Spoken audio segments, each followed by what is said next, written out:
الحمد لله نحمده ونستعينه ونستغفره ونؤمن به ونتوكل عليه ونعوذ بالله من شرور أنفسنا ومن سيئات أعمالنا من يهده الله فلا مضل له ومن يضلله فلا هادي له ونشهد أن لا إله إلا الله وحده لا شريك له ونشهد أن محمدا عبده ورسوله أعوذ بالله من الشيطان الرجيم بسم الله الرحمن الرحيم ووصينا الإنسان بوالديه إحسانا وقال النبي صلى الله عليه وسلم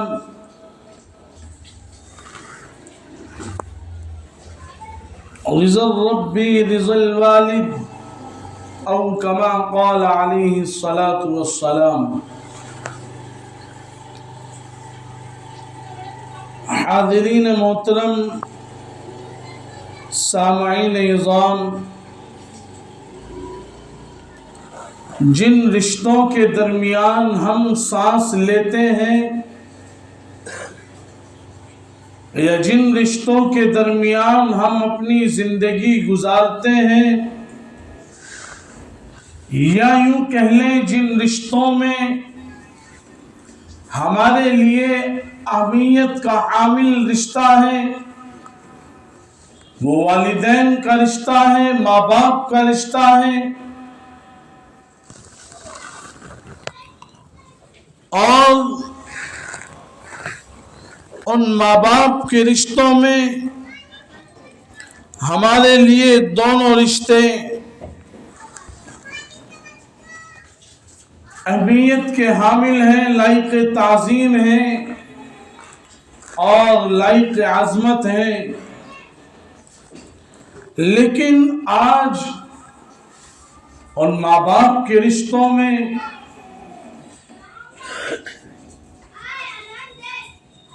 کوئی اسکالر، وعظ کرنے والا واعظ، جتنا آج ہمارے معاشرے نے ماں کو ترجیح دی ہے، اور اگر یوں کہا جائے کہ ان رشتوں میں باپ کو جتنا نظر انداز کیا گیا ہے غلط نہ ہوگا۔ یوں تو ہمارے لیے دونوں ہی رشتے لائق عظمت، لائق تعظیم ہیں، لیکن اس کے باوجود آج ہمارے معاشرے میں، ہمارے سماج میں والدین کے درمیان، ماں باپ کے درمیان اگر حالات میں کوئی سختی ہے، حالات میں سختی پیدا ہوئی، ماں باپ کے درمیان کسی بات پر آپس میں کوئی انبن ہو گئی، تو 99%، 99 بچے یک دم، یک بارگی میں یہ کہہ کر گزر جاتے ہیں کہ اماں 100% صحیح ہے اور ابا 100% غلط ہے۔ یعنی اگر ماں باپ کے درمیان حالات میں سختی ہے، کسی مسئلے کو لے کر نا اتفاقی ہے، تو 99% اولادیں ماں کے ساتھ جڑ جاتی ہیں اور کہتی ہیں ابا غلط ہے۔ لیکن اگر اس باپ کو سنتے، ہو سکتا ہے کہ امی 100% غلط ہو اور ابا 100% صحیح ہو، لیکن آج معاشرے نے جتنی رسپیکٹ جتنی عزت جتنی تعظیم ماں کو دی ہے اتنا ہی باپ کو نظر انداز کیا گیا ہے۔ باپ وہ عظیم ہستی ہے کہ جو اپنے بچوں، اپنے اہل و عیال، اپنی بیوی کے لیے ایک مکان کی چھت کی اہمیت رکھتا ہے۔ اگر مکان میں چھت نہ ہو تو ہم بارش سے نہیں بچ سکتے، دھوپ سے نہیں بچ سکتے، برسات سے نہیں بچ سکتے، اور آنے والی آسمان کی طرف سے یا آسمان سے نیچے دنیاوی اعتبار سے کوئی مشکلات، کوئی حالات چھت کی جانب سے آنے والے ہوں اور چھت نہ ہو، ہم ان سے نہیں بچ سکتے۔ ماں اگر بابا کسی ایسے وقت میں چلے جائیں اور پھر گھر والے یہ فیصلہ کر دیں کہ آپ کے شوہر کے بھائی کے یہاں آپ کو بٹھا دیا جائے، ماں یہ کہہ کر گزر جاتی ہے کہ میں اپنے بچوں کو اپنے ساتھ رکھ کر ان پھولوں کے ساتھ اپنی زندگی گزار لوں گی، اور ہوتا بھی ہے، کرتی بھی ہیں۔ لیکن ماں کے ہزار ٹیلنٹڈ ہونے کے باوجود، ماں عقل اور ذہانت رکھنے والی، ماں ہزار دانشوروں کو فیل کرنے والی، ماں اپنی بدھی میں اپنی بدھیمان کہنے والی، اور اس کے دماغ میں اتنی اللہ نے صلاحیتیں رکھی ہوں، کوالٹی رکھی ہوں، لیکن ان سب خوبیوں کے باوجود، ان سب رعنائیوں کے باوجود، ان تمام خوشیوں کے باوجود بچے یتیم کہلاتے ہیں۔ ماں اپنے ہزار ٹیلنٹڈ ہونے کے باوجود، بچوں کے باپ کا سایہ اٹھ جانے کے باوجود، ماں ہمیشہ بیوہ کہلائی جاتی ہے،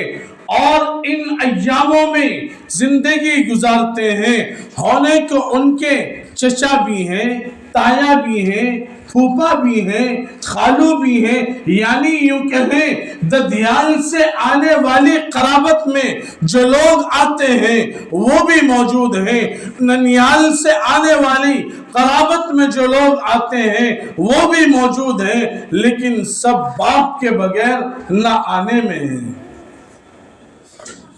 باپ نہیں تو عید کے دن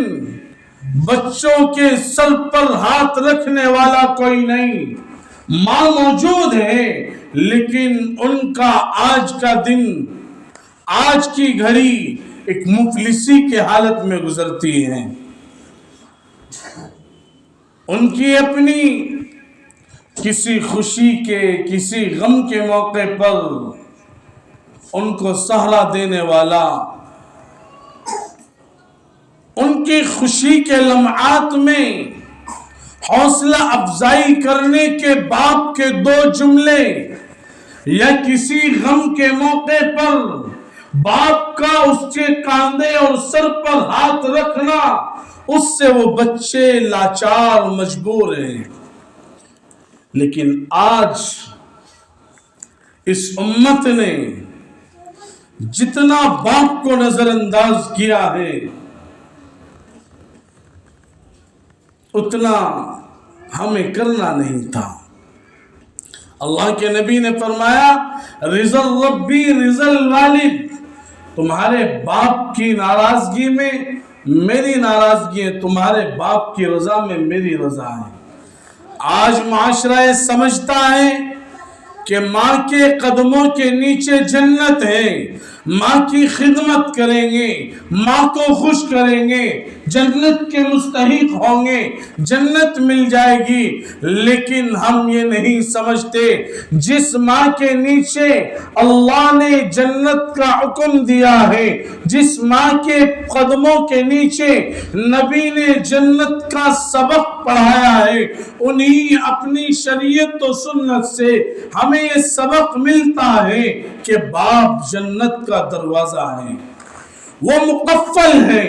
وہ بند ہے، وہ گیٹ کھلا ہوا نہیں ہے۔ اگر ہم باپ کی عزت نہیں کریں گے، اس کی رسپیکٹ نہیں کریں گے، اسے نظر انداز کریں گے، وہ جنت میں جانے کی خواہش رکھنے والے لوگ، آپ یہ بتائیں جب ہم نے اپنے باپ کو نظر انداز کیا ہے اور باپ کو پسے پش ڈالا ہے، اور جب وہ جنت کا دروازہ نہیں کھلے گا تو ہم جنت میں داخل کس طرح ہوں گے؟ ایک شاعر ہیں، اسی حوالے سے انہوں نے ایک نظم کہی ہے، اور جو ایک وائز اسکالر یا خطیب کہہ سکتا تھا، وہ سب انہوں نے کہی ہیں۔ وہ شاعر کہتے ہیں، عزیز تر مجھے لگتا تھا وہ رگے جاں سے، عزیز تر مجھے لگتا تھا وہ رگے جاں سے، رگے جاں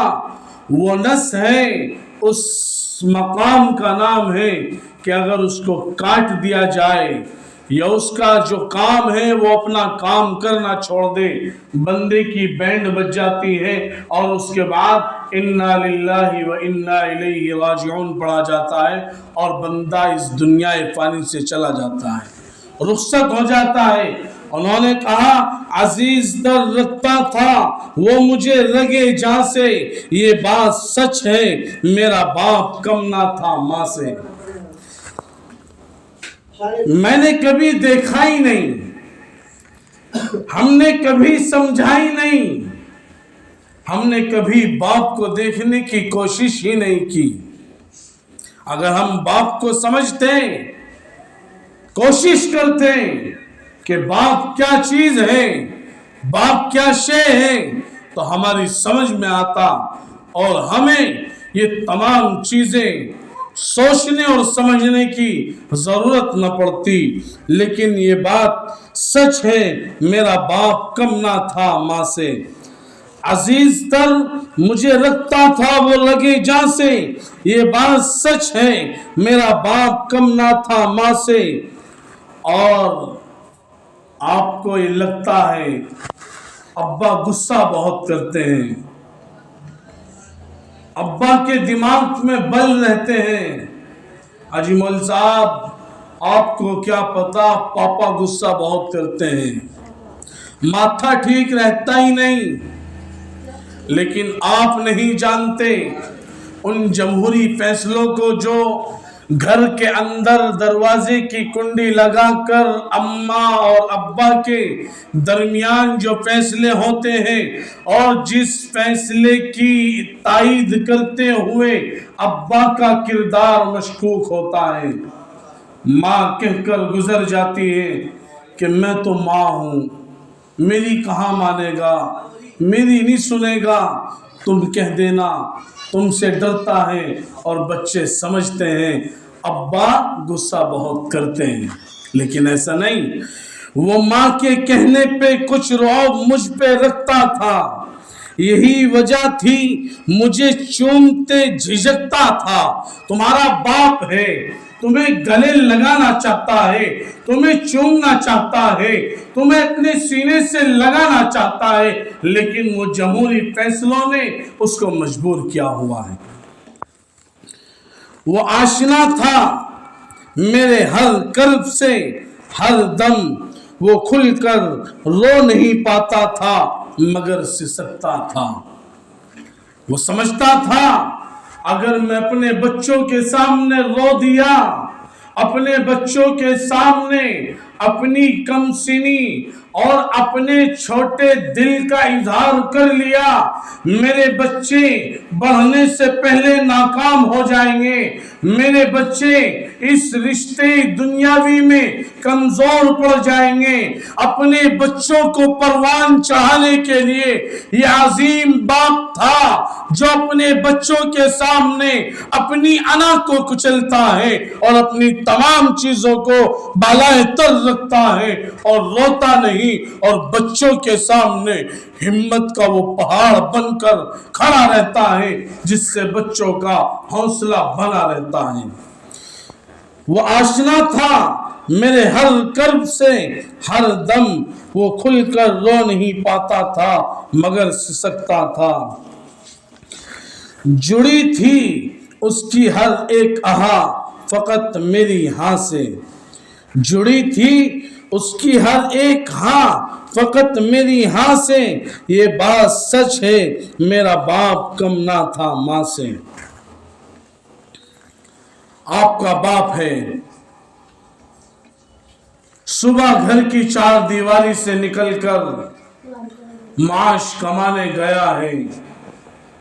ہر دن اپنی انا کو کچلتا ہے، ہر دن کڑوی کسیلی سہتا ہے، اپنی ماں بہن کو مطعون کرواتا ہے۔ وہ ایک مزدور ہے،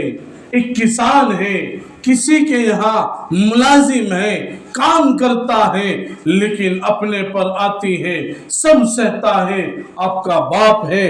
اور تمام چیزیں سہ کر وہ باپ ہر درد کو، ہر چیز کو برداشت کر کر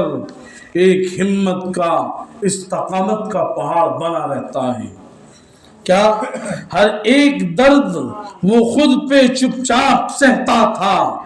ہر ایک درد وہ خود پہ چپ چاپ سہتا تھا، تمام عمر وہ اپنوں سے کٹ کر رہتا تھا۔ کیا مطلب؟